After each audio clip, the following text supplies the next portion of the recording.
Hi കുട്ടീസ്, ഞാനിന്നൊരു variety പായസമാണ് ഉണ്ടാക്കണേ. അതിനായിട്ട് ഞാനെടുത്തിരിക്കുന്നത് ഒരു പൊറോട്ടയാണ്. അത് നമുക്ക് കഷ്ണങ്ങളായി നുറുക്കി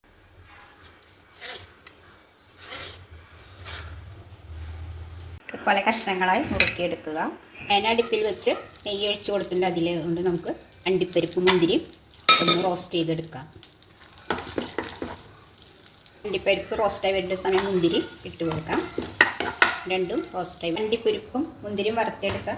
ബാക്കി നെയ്യിലേക്ക് നമുക്ക് അരിഞ്ഞു വെച്ചിരിക്കുന്ന പൊറോട്ട ഇട്ടൊന്ന് ചെറുതായി റോസ്റ്റ് ചെയ്തെടുക്കാം. റോസ്റ്റായി വന്നിട്ടുണ്ടെങ്കിൽ ഇതൊരു പാത്രത്തിലേക്ക് മാറ്റി കൊടുക്കാം.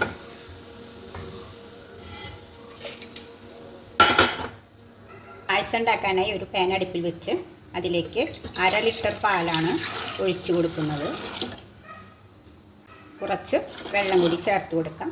പാല് തിളച്ച് വരട്ടെ. പാല് നന്നായി ചൂടായി വന്നിട്ടുണ്ട്. ഈ സമയത്ത് നമുക്ക് ഇതിലേക്ക് മധുരത്തിന് ആവശ്യമായ പഞ്ചസാര ചേർത്ത് കൊടുക്കാം. മധുരമൊക്കെ ഓരോരുത്തരുടെയും ഇഷ്ടമാണ്. മധുരം കൂടുതൽ വേണമെങ്കിൽ ഇടാം. ഞാനിപ്പോൾ ഒരു 1/2 കപ്പ് പഞ്ചസാരയാണ് ഇട്ടിരിക്കുന്നത്. ഇനി പഞ്ചസാരയൊന്ന് മെൽട്ടായി വരട്ടെ.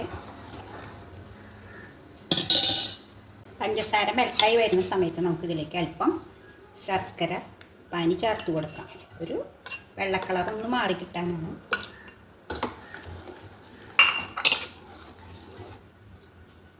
പാല് തിളച്ച് തുടങ്ങിയ ഈ സമയത്ത് നമുക്കതിലേക്ക് വറുത്ത് വെച്ചിരിക്കുന്ന പൊറോട്ട മിക്സ് ചേർത്ത് കൊടുക്കാം.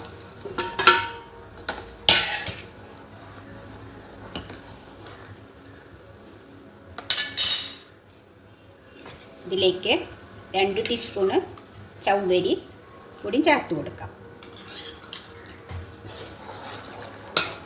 ഒരു 10 മിനിറ്റ് തിളപ്പിച്ചെടുക്കാം. പായസം നല്ലോണം കുറുകി വന്നിട്ട് ഈ സമയം വറുത്ത് വെച്ചിരിക്കുന്ന അണ്ടിപ്പരിപ്പും മുന്തിരിയും ചേർത്ത് കൊടുക്കാം.